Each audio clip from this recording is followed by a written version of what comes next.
Llegué a la fiesta de fin de año de la empresa creyendo que esa noche me iban a felicitar por mi esfuerzo, y terminaron premiándome con una traición en vivo y a todo color.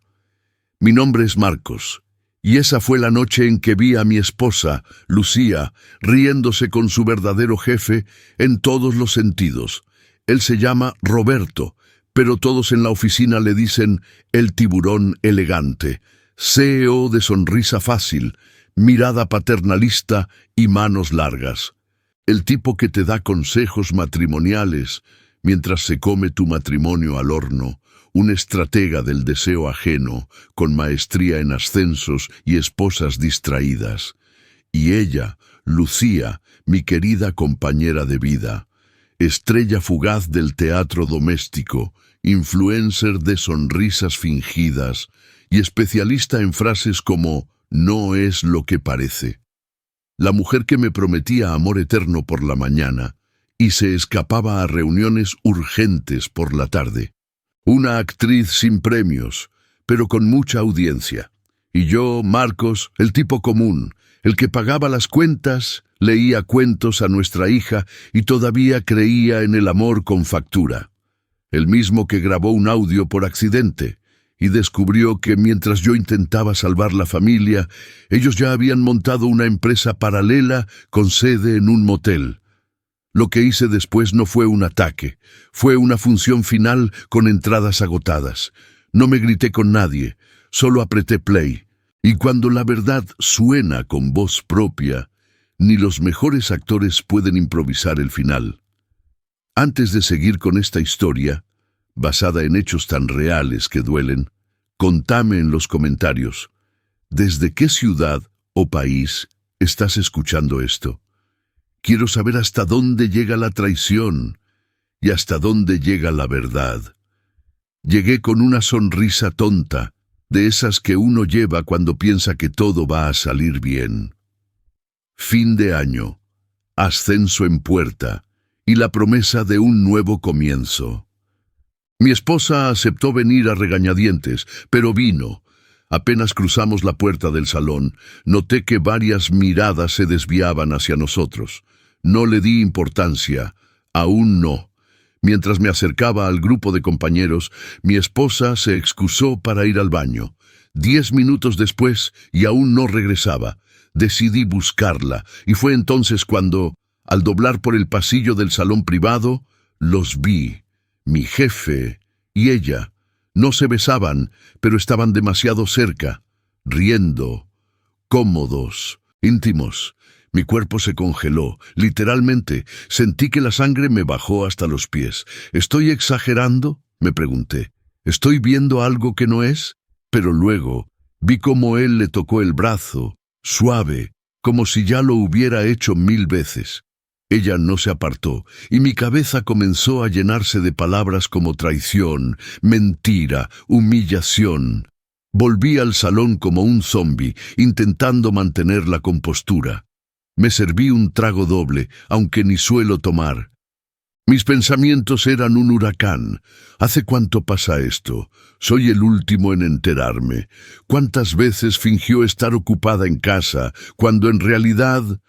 Pensé en mi hija, en nuestra casa, en los años invertidos, y lo peor, era mi jefe, ese hombre al que le confié más de lo que debería, el que conocía mis problemas económicos, mi lucha por mantener el matrimonio, mis intentos por salvar una familia que se me deshacía entre las manos, y él usó todo eso para acercarse, para manipular, para destruir, como si nada importara. No dije nada esa noche, no aún, pero algo dentro de mí murió.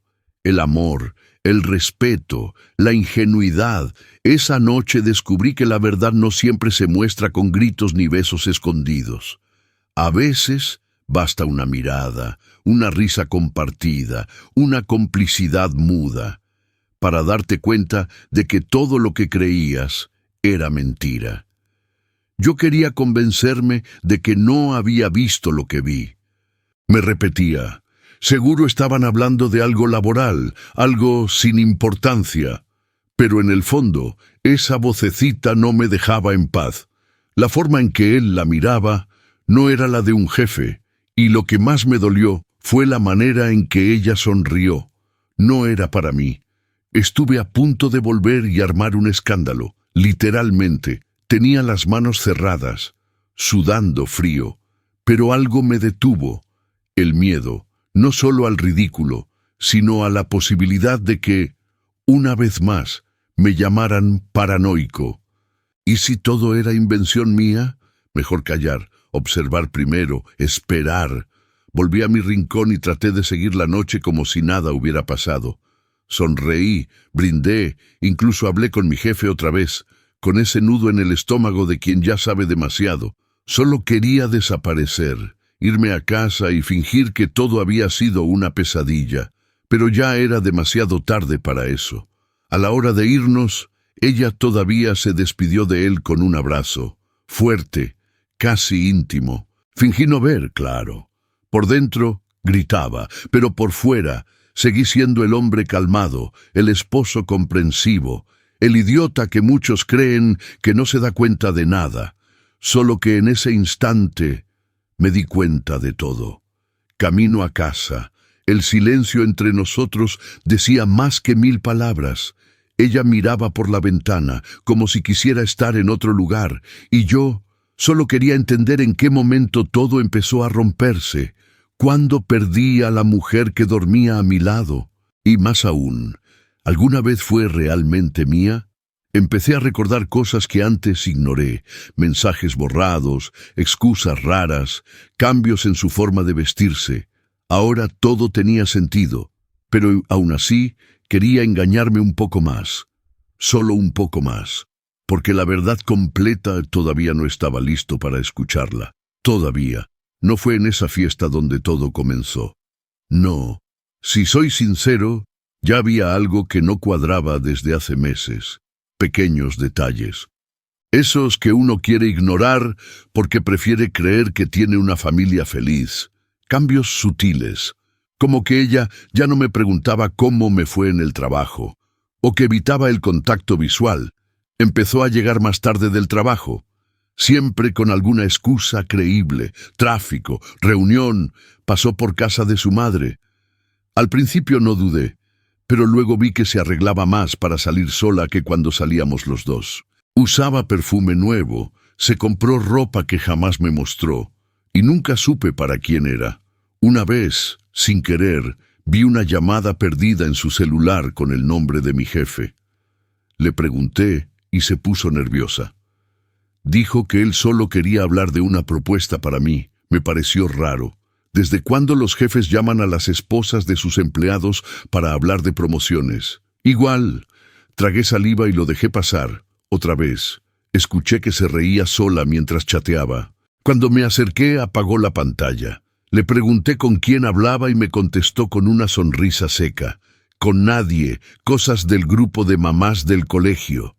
Mentira, su mirada la traicionaba, pero yo, como idiota funcional, fingí creer. Y no es que yo sea celoso, para nada, pero hay algo que uno siente, un cambio en la energía, en el tono, en los silencios. Ella ya no me tocaba igual, ya no había caricias espontáneas ni te amo al salir de casa. Lo que había era una especie de cordialidad robótica, una frialdad disfrazada de rutina. Lo más fuerte fue un sueño que tuve, un sueño donde la veía besando a alguien más. Me desperté sudando. Ella dormía tranquila a mi lado. La miré y pensé, ¿y si ya no es solo un sueño? Pero me volví a dormir, como quien tapa con una manta una fuga de gas, sin saber que esa fuga ya estaba por explotar. Todo empezó a cobrar sentido el día que mi hija me preguntó por qué mamá salía a almorzar con ese señor del trabajo tan seguido. Me hice el tonto, como si no supiera de qué hablaba, pero por dentro fue como un golpe seco en el pecho.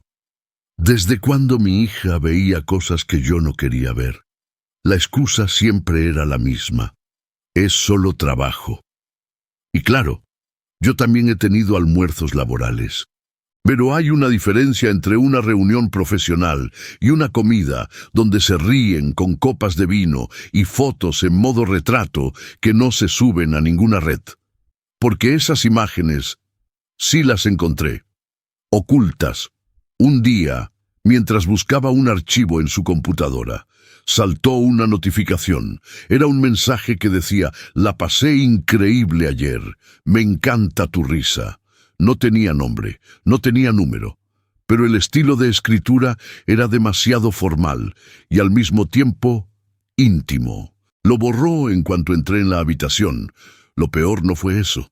Fue la sensación de que yo ya no tenía lugar en su día a día, que mientras yo resolvía nuestras deudas, nuestros problemas, ella encontraba tiempo para sonreírle a otro.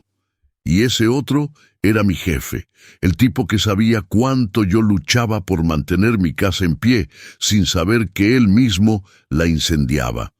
Empecé a recordar conversaciones que tuve con él en la oficina. Cómo me preguntaba por mi esposa con un interés que antes confundí con cortesía. Cómo me decía: «Cuídala, es una gran mujer», mientras probablemente la desnudaba con la mente. Ahora todo eso me parece una burla disfrazada de consejo. Lo que más me dolió no fue la posibilidad de que ella me engañara, fue que usara la rutina, los almuerzos, los mensajes, como si yo fuera ciego, como si nunca fuera a darme cuenta, y mientras más repasaba los detalles, más entendía que esto no era una aventura, era algo frío, planeado, sostenido. Antes, cuando llegaba a casa, ella me recibía con un beso, a veces con cena lista, otras con una risa. Ahora, ni siquiera levantaba la vista del celular. A veces ni notaba que yo había llegado, como si el aire tuviera más presencia que yo. Dormíamos en la misma cama, pero en dos mundos distintos. Le pregunté varias veces si pasaba algo. Siempre respondía lo mismo: «Estoy cansada» o «tengo muchas cosas en la cabeza». Lo curioso es que para los demás siempre tenía energía, para mí solo el silencio. Ese tipo de indiferencia que no se grita, pero te mata igual, día a día. Hasta el cuerpo lo notaba. Ya no había caricias, ni siquiera por costumbre. El sexo se volvió esporádico, luego inexistente. Cuando intentaba acercarme, ella se alejaba con excusas ridículas. «Me duele la cabeza». «Hoy no, estoy estresada». Yo empecé a sentirme como un extraño en mi propio matrimonio. Una vez le preparé una cena sorpresa, con vino y todo. Ella llegó, dijo que no tenía hambre y se fue a bañar. Ni una palabra, ni una sonrisa. Y cuando salió, se encerró en el cuarto a ver una serie, sola. Ni siquiera preguntó por qué lo había hecho, como si el gesto no significara nada. Como si yo no significara nada. A veces la miraba dormir y me preguntaba si soñaba con él, si en su mente yo ya no existía, si cada sonrisa que le daba a nuestro hijo era una actuación, porque la mujer que conocí no era esa que se ponía hielo en el alma cada vez que me acercaba, esa que se volvió profesional en evitarme, y lo más triste era que yo seguía amándola. A pesar de todo, seguía despertando con la esperanza de que un día regresara, que volviera a verme como antes, que me tocara sin que yo tuviera que pedirlo. Pero ya no había amor, había costumbre, o peor, había un plan que yo todavía no lograba entender. Siempre pensé que mi jefe era un tipo admirable, inteligente, exitoso, con familia perfecta.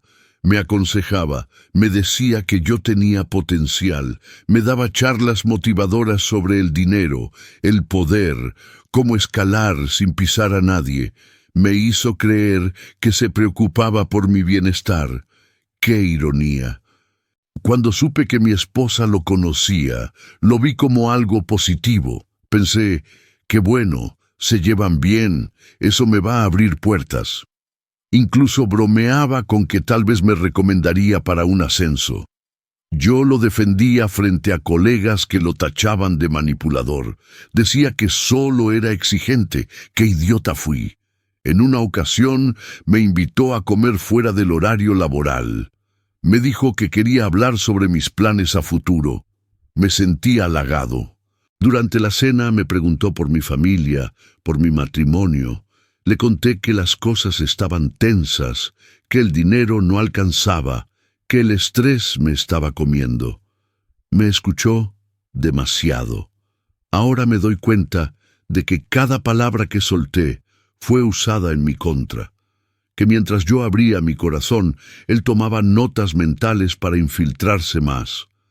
Me ofreció ayuda con una sonrisa, diciéndome que la vida a veces se arregla sola si uno confía en la gente correcta. ¡Qué elegante forma de hundirme! Una vez incluso me dijo: las mujeres a veces se sienten solas cuando uno está tan ocupado. Hay que cuidarlas. En ese momento lo tomé como una reflexión profunda. Hoy lo leo como una advertencia velada, como un mensaje cifrado, de esos que uno solo entiende cuando ya es demasiado tarde. Nunca pensé que el tipo que me palmeaba la espalda era el mismo que abrazaba a mi esposa a escondidas. Que su mano en mi hombro era, en realidad, un peso en mi espalda. Él no solo me quitó a una mujer, me robó la confianza, la paz y la poca estabilidad que me quedaba. Y lo peor, con una sonrisa. No fue una búsqueda intencional. Estaba usando su tablet para ponerle un video a nuestra hija cuando vi la notificación. Nuevo mensaje eliminado. Era de madrugada. Ella dormía. El corazón me dio un vuelco. Algo me dijo que lo que había ahí no era para mí y que nunca debía haberlo visto. Entré en su app de mensajería con manos temblorosas. No había nada. Pero el historial indicaba un chat reciente con un número sin nombre. Lo que me llamó la atención fue el patrón. Mensajes borrados justo después de enviarse. ¿Quién hace eso? ¿Por qué borrar si no hay nada que esconder? Usé una herramienta de recuperación de datos, nada sofisticado, solo una app gratuita. Y ahí estaba, un fragmento recuperado. Solo decía: te extraño también. Esa frase me partió al medio. No era algo que se diga a un colega, ni a un amigo. Esa frase, en nuestra situación, era una puñalada. La confronté. Le pregunté quién era. Me miró fijo y soltó un «no sé de qué hablas» tan ensayado que daba miedo. Insistí. Ella explotó. Me acusó de invadir su privacidad, de no confiar en ella. El clásico giro de guión. El que usan los culpables cuando se ven acorralados. Me hizo sentir como el villano de mi propia historia. Esa noche dormimos en camas separadas. O mejor dicho, yo no dormí. Ella sí, como si nada. Yo pensaba en ese «te extraño también», repitiéndose en mi mente como un eco venenoso. ¿Desde cuándo se extrañaban? ¿Dónde se veían para tener algo que extrañar? ¿Y qué tan estúpido había sido yo para no notar nada? A la mañana siguiente, el celular ya tenía nueva clave. Y ella, una sonrisa falsa al servir el desayuno. Yo entendí el mensaje. No iba a decirme nada, pero también entendí otra cosa más peligrosa. Si quería saber la verdad, iba a tener que ensuciarme las manos, porque el juego limpio se había acabado. Nunca fui de meterme en chismes de oficina, pero ese día algo en el ambiente estaba raro. Demasiado silencio cuando entraba en la sala, miradas cruzadas, risitas contenidas. Fue ahí cuando me acerqué a Iván, un colega que siempre fue más observador que hablador. Le dije en broma: «Parece que todos saben algo menos yo». Se rió nervioso, bajó la voz y me dijo: «Mira, yo que vos hablaría con tu mujer». Me quedé helado. Le pregunté qué quería decir con eso, pero él solo respondió: «No quiero meterme, pero no sos el único que notó cosas raras». Y eso fue peor que una confesión directa. Fue un golpe de realidad sin anestesia. Le insistí, le rogué, pero él no quiso seguir. Solo me dijo: «No soy el único que lo vio salir del mismo hotel con ella». Se refería a mi jefe y a mi esposa. Esa frase me reventó el estómago. Quise vomitar, Quise llorar, pero me quedé quieto, como si mi cuerpo se hubiera congelado para no explotar. Iván me miró con pena. Me dijo que no quería problemas, que ya había visto antes cómo mi jefe se divertía con mujeres del equipo, que esta no era la primera vez, pero que en mi caso la cosa había ido demasiado lejos. Le agradecí con la poca dignidad que me quedaba, y me fui al baño a lavarme la cara.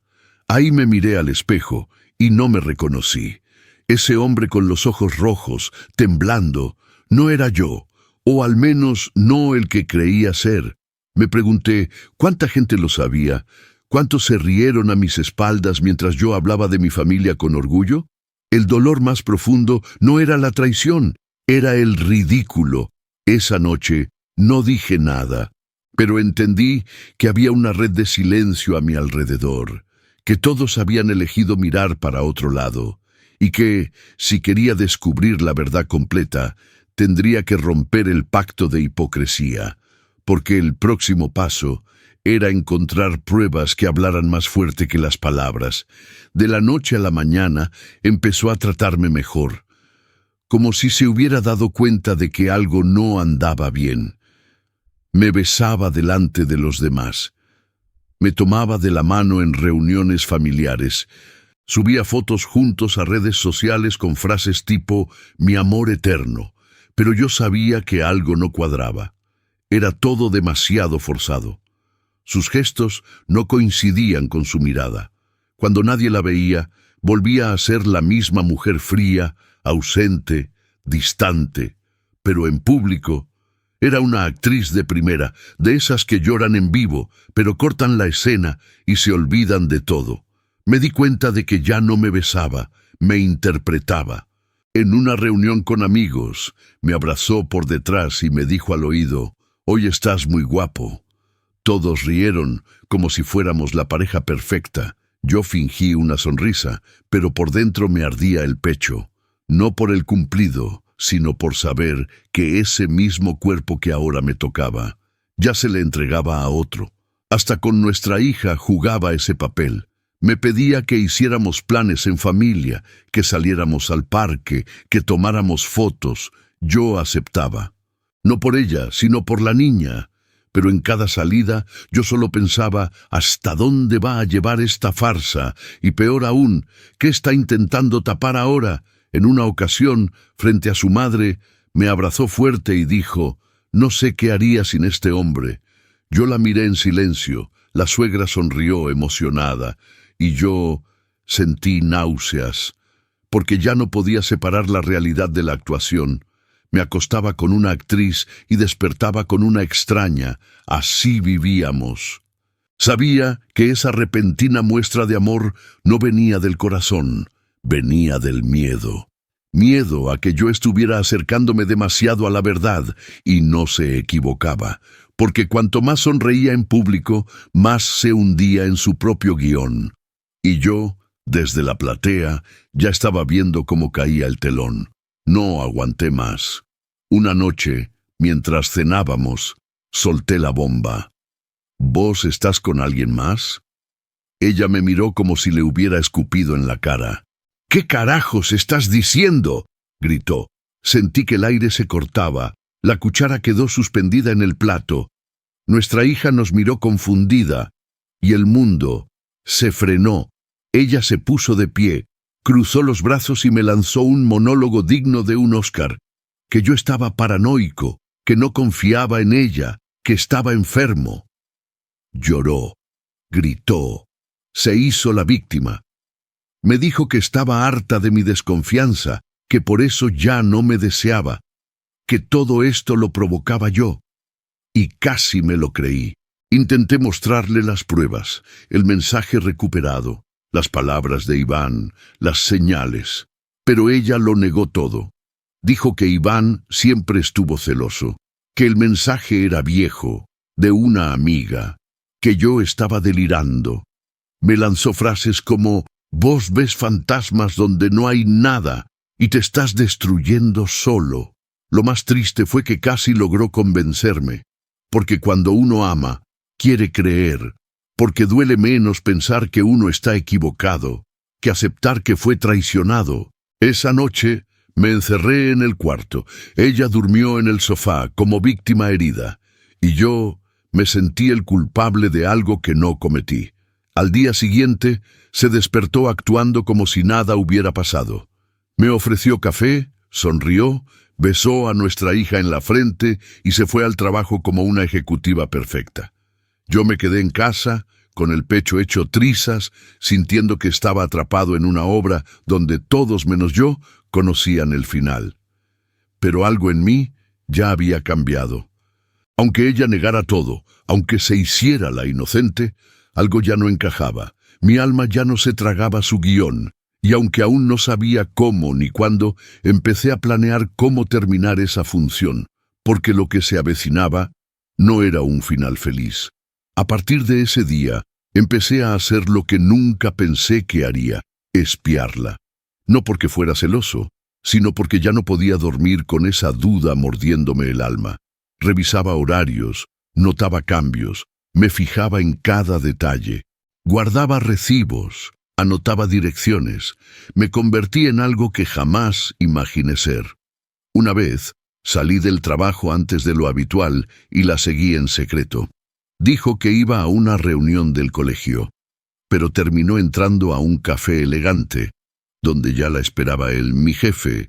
Se saludaron como si fueran viejos amantes, ni se molestaron en disimular. Rieron, se tocaron, yo los vi, todo, no me vieron. Estaba al otro lado del cristal, escondido tras un periódico viejo.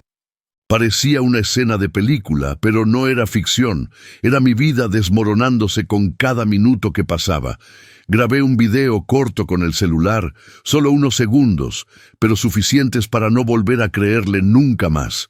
Durante días recopilé todo: capturas, fechas, ubicaciones. Hasta comparé excusas con geolocalización. Cuando ella decía estar con su madre, yo confirmaba que estaba en otro lugar. Mi teléfono se convirtió en archivo de pruebas, y mi corazón en un expediente lleno de frustración y rabia. Incluso llegué a buscar a un investigador privado, pero no tuve que pagarle. Yo mismo ya tenía más información que él podría conseguir. Me di cuenta de que llevaba meses viviendo en un engaño tan sofisticado que rozaba lo teatral, pero ya no era una víctima ciega. Ahora tenía ojos y un plan, porque no era suficiente saber la verdad. Quería que ella la enfrentara, que dejara de actuar, que se viera reflejada en todo lo que yo había documentado. Pero aún no era el momento.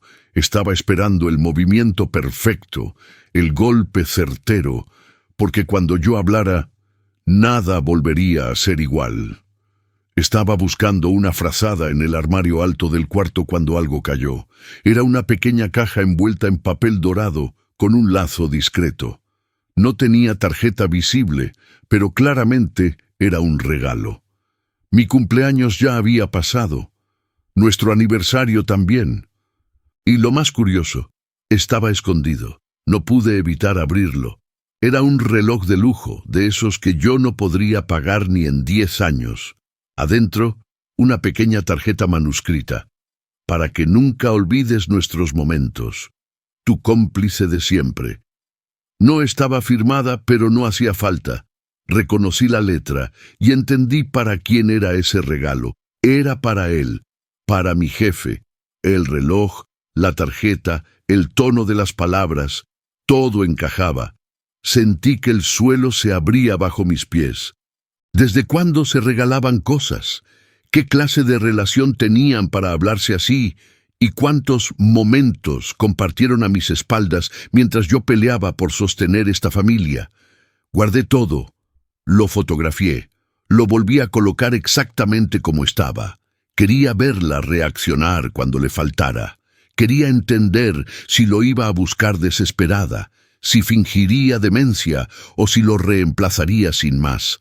Porque ese regalo no era cualquier cosa, era prueba de una relación consolidada. Durante días observé cada movimiento. Ella parecía inquieta, buscaba algo en el armario, pero no decía nada, hasta que una noche, mientras se bañaba, volvió a revisar la caja. No encontró nada. Cerró la puerta con fuerza, maldijo por lo bajo, y yo, desde el pasillo, confirmé que el regalo no era un detalle inocente. Esa caja fue mi punto de quiebre. Ya no había lugar para dudas. No eran suposiciones, no eran celos. Era una traición materializada, envuelta en papel dorado. Y por primera vez en mucho tiempo, sentí que el dolor se estaba convirtiendo en otra cosa, en algo más frío, más calculado, más fuerte. Lo esperé a la salida de una reunión. No quise hacerlo en la oficina, no quería testigos. Cuando lo vi caminando hacia su auto, me acerqué despacio. Él sonrió como siempre, con esa falsa calidez que ahora me daba náuseas. Yo fui directo. ¿Hace cuánto estás con mi esposa? Se detuvo en seco. La sonrisa se congeló. No respondió de inmediato. Me miró con ese aire de superioridad que tanto odiaba. No sé de qué estás hablando, pero estás cruzando una línea peligrosa. Soltó, como si fuera yo el que estaba cometiendo una falta. Le mostré el video, la foto del reloj, la tarjeta. Bajó la vista por un segundo. Luego volvió al personaje. Mira, estás emocional. No hagas algo de lo que te puedas arrepentir, dijo, casi como un consejo paternal. Y ahí entendí todo.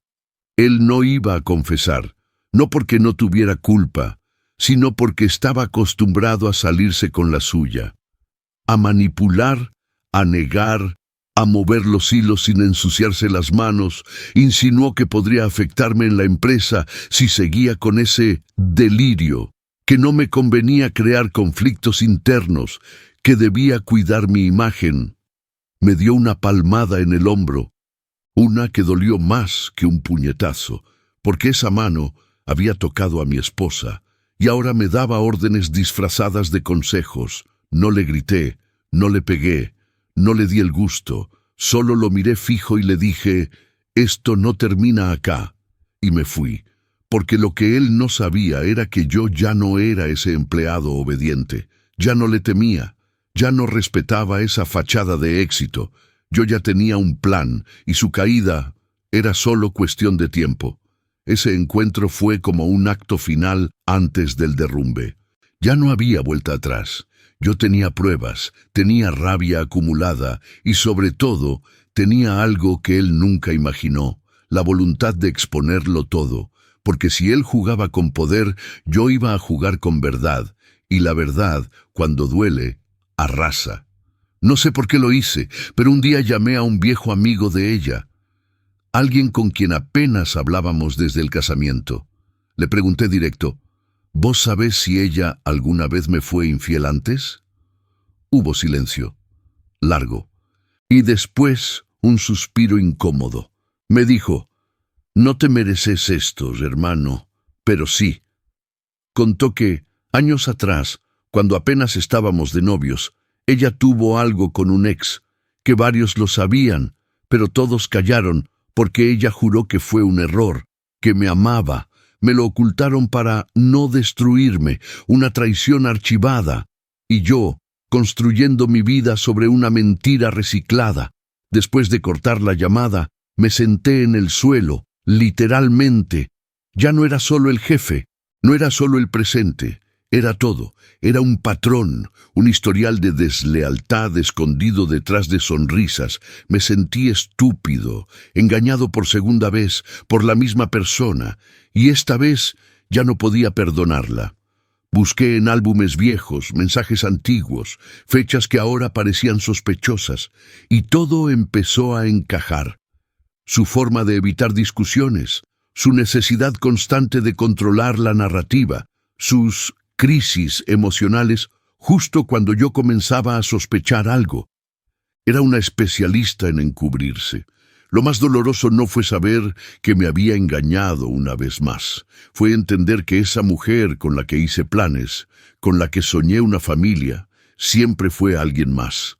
Alguien que jugaba otro juego.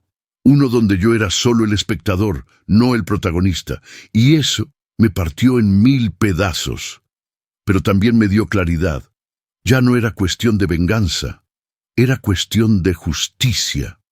No podía permitir que siguiera destruyendo vidas con esa facilidad, y mucho menos la mía, porque ahora ya no luchaba por recuperarla, luchaba por salir vivo de una mentira que llevaba demasiado tiempo durmiendo a mi lado.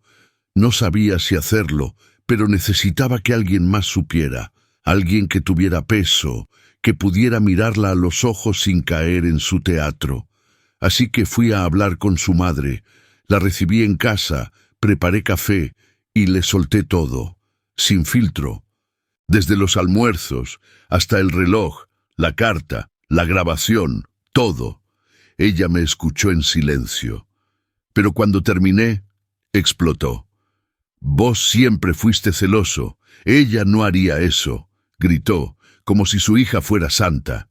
Me acusó de querer ensuciarla, me dijo que estaba exagerando, que seguro malinterpreté todo.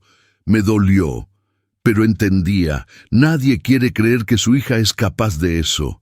Le mostré las pruebas. Al principio no quiso mirar, pero insistí. Le puse el video del café, le di la carta, y entonces su cara cambió.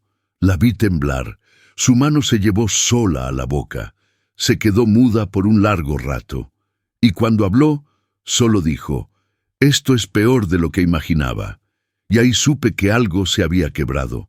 Me confesó que ya había tenido sospechas, que algunas veces la vio actuar raro, distante, fría incluso con su propia hija, que una vez escuchó una conversación telefónica rara, pero no quiso intervenir. Me pidió perdón. Me dijo que ahora entendía muchas cosas, y por primera vez me creyó. A los días, su madre enfrentó a mi esposa. Tuvieron una discusión feroz, gritos, llantos, culpas. La familia se dividió. Algunos me defendieron, otros la justificaron. Algunos prefirieron mirar para otro lado, pero lo cierto es que el secreto ya no estaba guardado. Y eso cambió todo. Porque una cosa es sostener una mentira entre dos. Otra, muy distinta, es cuando esa mentira se convierte en un escándalo familiar. Ya no había vuelta atrás. Ella lo sabía, y yo también. Ahora, lo único que faltaba era el último clavo en el ataúd de esa farsa. Después del caos con su madre, ella cambió el tono. Ya no gritaba, ya no negaba, ahora lloraba. Me decía que se sentía sola, abandonada, que yo vivía para el trabajo, que necesitaba cariño, atención. Me lanzó frases como, «Vos también fallaste», y esto no fue solo culpa mía. El clásico «todos somos culpables». Me pidió que la escuchara, que entendiera su lado. Dijo que el jefe fue solo una confusión, que no pasó de un coqueteo emocional, que jamás me fue infiel de verdad. Y ahí entendí que para ella lo emocional no cuenta, como si traicionar con el alma fuera menos grave que con el cuerpo. Después vino el golpe bajo. Usó a nuestra hija. «¿Querés destruir esta familia?» Pensá en ella. Me lo dijo con lágrimas, con dramatismo. Me abrazó de repente, como si el afecto pudiera borrar los meses de mentiras. Me habló de terapia, de reconstruir, de empezar de cero, como si el cero no estuviera contaminado. Por momentos, casi me convencía, porque uno quiere creer, porque el corazón busca excusas cuando el alma está rota. Pero bastaba mirar sus ojos para saber que no era arrepentimiento. Era estrategia, era supervivencia. No me pedía perdón, me pedía silencio. Me pedía que olvidara, que me callara. Me hablaba con frases prefabricadas, las mismas que usan los que saben que han sido descubiertos, pero no quieren perder lo poco que les queda. Frases tipo, «fue un error», «yo no soy así», «esto no define lo que somos». Yo las escuchaba como quien oye un discurso aprendido de memoria, y ahí supe que ella no quería arreglar el matrimonio. Quería salvar su imagen, usarme para lavarse la culpa, y eso era aún más cruel que la infidelidad, porque ahora, después de haberlo perdido todo, quería disfrazarse de víctima, mientras me dejaba como el villano. Pero esta vez, yo no iba a permitirlo. Fue un accidente. Ni siquiera estaba buscando eso. Solo quería liberar espacio en el celular cuando encontré un audio guardado en la nube. Era de una tarde en que mi hija jugaba con el teléfono y había dejado la grabadora encendida. Un audio largo, casi una hora. Me dio curiosidad y lo escuché. Ella hablaba por teléfono. No sabía que estaba siendo grabada. La voz del otro lado era baja, pero reconocible. Era él, mi jefe. Charlaban como si fueran una pareja de años. Reían, hablaban de encuentros, de planes futuros, de escapadas que yo nunca conocí. Ella dijo, no aguanto más dormir con él. Me paralicé. Escuchar su voz diciendo eso fue como si me arrancaran el corazón en vivo. No lo dijo con culpa. Lo dijo con fastidio, como quien se siente atrapada en una cárcel. Yo, el marido, era su castigo, y él, su escape. También habló de nuestra hija, de cómo ya no les afectaba lo que hicieran delante de ella. Lo más perturbador fue una frase final. En cuanto firme el ascenso, me separo, todo bajo control. Y ahí entendí todo. Que no era solo una aventura, era una jugada. Ella estaba esperando que él cumpliera su parte. Darle poder, un ascenso, dinero, seguridad. Y recién ahí, dejarme. Un matrimonio por conveniencia. Guardé el audio, lo copié, lo subí en varias carpetas con contraseña. Era mi seguro, no por venganza, por verdad. Porque si ella volvía a intentar manipular, a fingir, a engañar, yo tenía la bala lista. No la iba a usar todavía, pero ya no estaba desarmado. Y eso lo cambiaba todo. Ese audio fue la pieza que faltaba. La confesión sin testigos. El cierre del círculo. Ya no eran sospechas, ya no era intuición. Era palabra por palabra, directo desde su boca. Y ahora, por fin, tenía lo que necesitaba para decidir cómo terminar esa historia. Porque lo que venía no era perdón. No quería escándalos, no quería destruir todo a los gritos, como una telenovela barata. Quería que la verdad hablara por sí sola, sin violencia, sin necesidad de bajar al nivel de ellos.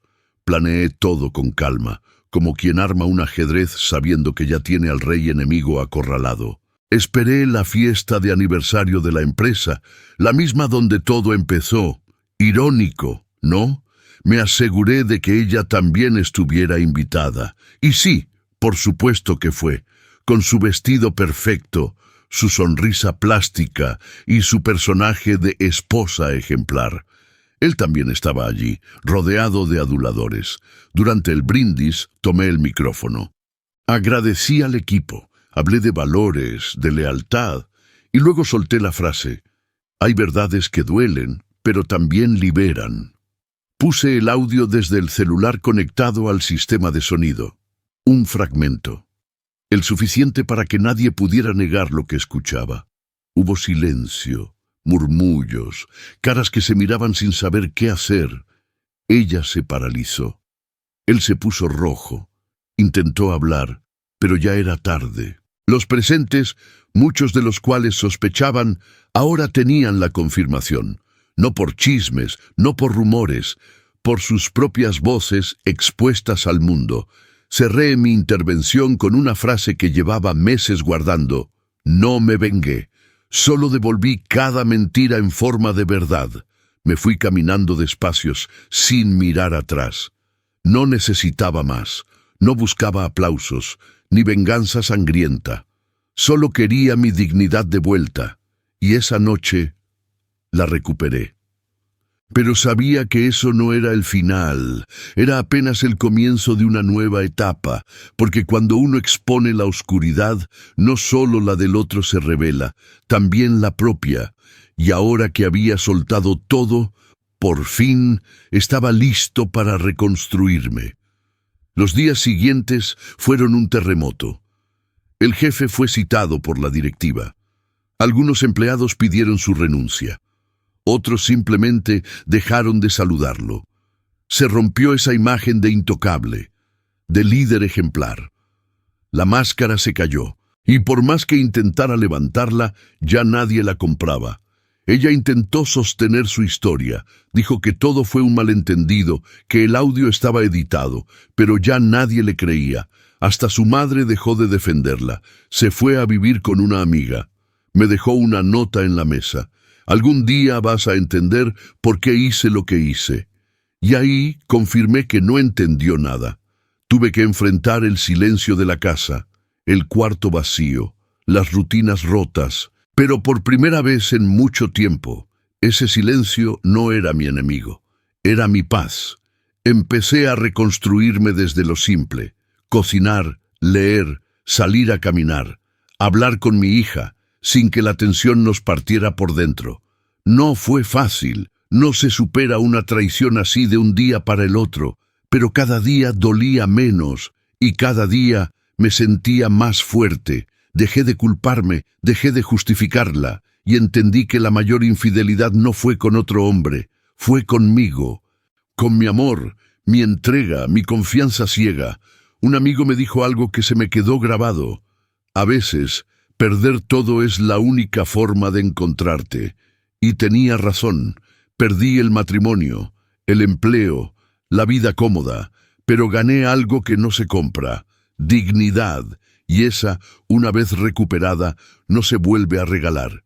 Y aunque muchos creyeron que ese fue el final, para mí fue solo el renacer, porque el hombre que salió de esa historia ya no era el mismo que entró. Y la próxima vez que el amor toque a mi puerta, no va a encontrar a un ingenuo, va a encontrar a un hombre entero. Hoy miro todo con distancia, como si fuera una película que ya vi, que ya lloré y que ya no me duele como antes. A veces me preguntan si volvería con ella si se arrepintiera, y mi respuesta es simple: no, no por orgullo, por salud, porque entendí que hay heridas que no deben cerrarse, sino enseñarte a no volver. Volví a conectar conmigo, con mis hobbies, con amigos que me distancié, con mi hija desde un lugar más presente. Empecé terapia, no para olvidar lo que pasó, sino para entender por qué me aferré tanto a lo que me destruía. Porque uno también es responsable de lo que permite, y yo permití mucho. Hoy soy más selectivo, con quién hablo, con quién comparto, con quién duermo. No porque tenga miedo, sino porque aprendí a valerme, a no rogar por migajas emocionales, a no negociar mi dignidad a cambio de una caricia falsa. Aprendí que el amor no se suplica, se construye, con respeto, no con manipulación. Ella intentó contactarme meses después. Quería hablar, cerrar ciclos, pedir disculpas. Le respondí con silencio, no porque odiara, sino porque ya no tenía nada que decirle. A veces, el mejor cierre es no abrir la puerta, porque hay gente que no merece una segunda entrada en tu vida, ni siquiera por nostalgia. Mi hija sigue siendo mi mayor motor. Con ella aprendí que se puede amar sin miedo, sin condiciones, sin máscaras. Y entendí que la familia no es quien comparte tu cama, sino quien comparte tu verdad. Y hoy mi verdad está limpia. Duele un poco, sí, pero no se esconde. Y eso es libertad.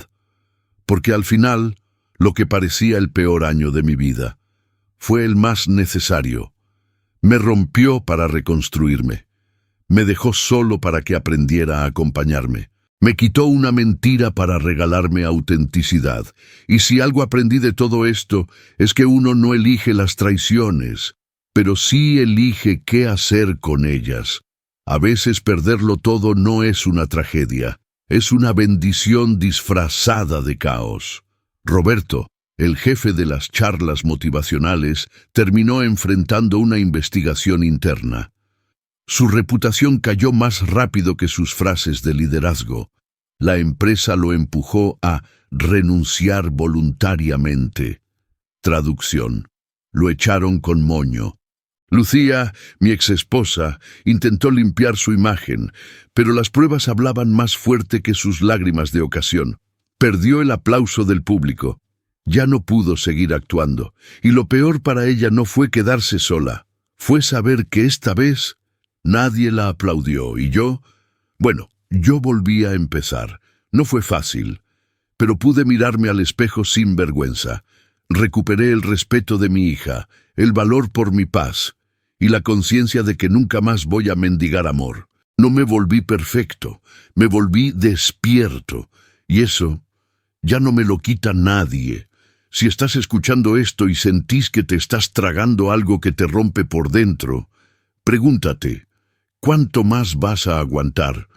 ¿Qué precio estás pagando por no enfrentar lo que sabes, aunque no quieras aceptar? A veces el primer paso no es perdonar, es irte para volver a vos. Mi nombre es Marcos. Y si esta historia te tocó, te invito a dejar un like, compartirla con alguien que necesita abrir los ojos y comentar si alguna vez sentiste que estabas durmiendo con un enemigo. Suscríbete, activa la campanita y quédate atento. Todas las semanas subo nuevas historias reales que te van a sacudir o despertar.